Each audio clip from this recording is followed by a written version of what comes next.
Hernando Ari mengalami cedera, Sintayong lirik Audero. Justin Hubner berangkat ikuti TC ke Turki. Tom Haye siap jadi WNI, selengkapnya hanya di Region Champion. Kiper Persebaya Surabaya, Hernando Ari tak kuasa menahan tangis usai mengalami cedera saat laga melawan Persisolo. Hernando Ari mengalami cedera pada menit ke-73. Ia harus mendapatkan perawatan dan bahkan sampai harus ditanduk keluar lapangan karena masalah di kakinya. Kiper timnas Indonesia tersebut tak kuasa menahan tangisnya. Pada akhirnya Hernando tak bisa melanjutkan pertandingan dan digantikan oleh Andika Ramadhani. Pasca pertandingan, pelatih Persebaya Nawawi mengkonfirmasi bila Hernando mengalami cedera engkel. Tentunya masih menjadi tanda tanya apakah cedera yang menimpa Hernando Ari Sutriaji ini akan pulih dengan cepat menjelang dimulainya TC Timnas Indonesia. Sebagai kiper utama Timnas Indonesia, Hernando Ari Sutriaji berasal dari Persebaya Surabaya dan ia telah memberikan kontribusi besar termasuk penyelamatan penting dalam pertandingan terakhir Timnas Indonesia melawan Filipina di kualifikasi Piala Dunia 2026.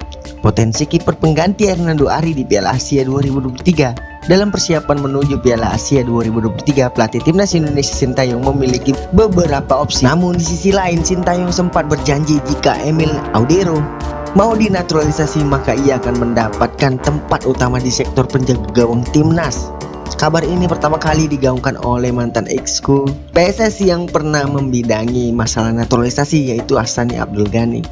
Hassani menyebutkan pelatih Timnas Indonesia Sintayong menginginkan sosok seperti Emil untuk menjadi kiper Garuda. Hassani menjelaskan bahwa Sintayong sangat ngebet untuk Emil membela Timnas Indonesia. Sang pelatih sudah menjamin tempat utama di skuad Garuda untuk kiper yang saat ini berseragam Inter Milan itu. Pelatih Timnas Indonesia Sintayong memastikan bahwa Justin Hubner ke pemusatan latihan atau TC di Turki. Ia masuk dalam skuad berkekuatan 30 pemain. Justin saat ini sudah resmi menjadi WNI setelah proses naturalisasinya rampung. Pemain muda Wolverhampton itu sudah diambil sumpahnya. Adapun TC Timnas Indonesia di Turki ini akan digelar dalam rangka persiapan Timnas Indonesia menuju Piala Asia 2023 yang akan digelar di Qatar mulai dari Januari 2024. Dalam menyongsong ajang ini, PSSI sudah mendaftarkan 50 pemain saat deadline Enterbainen pada 10 Desember. Tapi hanya 30 pemain yang akan dibawa ke Turki untuk latihan dan 2 kali uji coba. Libya dikabarkan bakal menjadi lawan Timnas Indonesia dalam 2 kesempatan tersebut. Justin Hubner dibawa, kira-kira 30 pemain yang akan dibawa ke Turki, kata Sintayong. Sementara itu Sintayong tak bisa memastikan potensi menyertakan J. Ijes dan juga Nathan Ju. Jai dan juga Nathan sudah disetujui pengajuan paspor oleh DPR RI.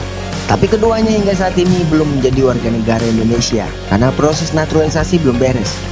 Tapi mereka sudah dinantikan untuk diambil sumpahnya untuk mengantongi paspor Indonesia. Gelandang SC Heerenveen di kasta teratas Liga Belanda, Tom Haye buka-bukaan. Pemain berusia 28 tahun itu berminat untuk membela Timnas Indonesia. Tom baru saja diwawancarai oleh ESPN Belanda yang tayang di YouTube ESPN pada Rabu 13 Desember 2023. Ia berkata, ya itu akan menyenangkan, saya yakin hal itu masih akan terjadi, ujar pesepak bola kelahiran Amsterdam, Belanda itu. Sebab saya sudah menyadari dan sekarang saya pada dasarnya belum menjadi bagian dari itu semua, jelas Tom. Darah Indonesia Tom konon mengalir dari kakeknya yang lahir di Solo, Jawa Tengah dan neneknya keturunan Sulawesi Utara. Hal itu tentu menjadi kabar baik karena Sintayong sempat kesulitan mencari gelandang andalannya harus absen di timnas. Tanpa Ivar Jenner dan juga Marcelo Ferdinand, lini tengah timnas kurang solid dan kesulitan saat membangun serangan. Di 2 laga saat melawan Irak, kalah 5-1 dan Filipina seri 1-1 pada laga kualifikasi Piala Dunia 2026 zona Asia. Jadi bukti bahwa 2 kreator serangan tersebut sangat krusial perannya. Pada ajang tersebut Sintayong hanya membawa 4 pemain yang berposisi sebagai gelandang. Pemain yang dimaksud ada Maklok, Adam Halis dan Arkan Fikri sebagai gelandang tengah.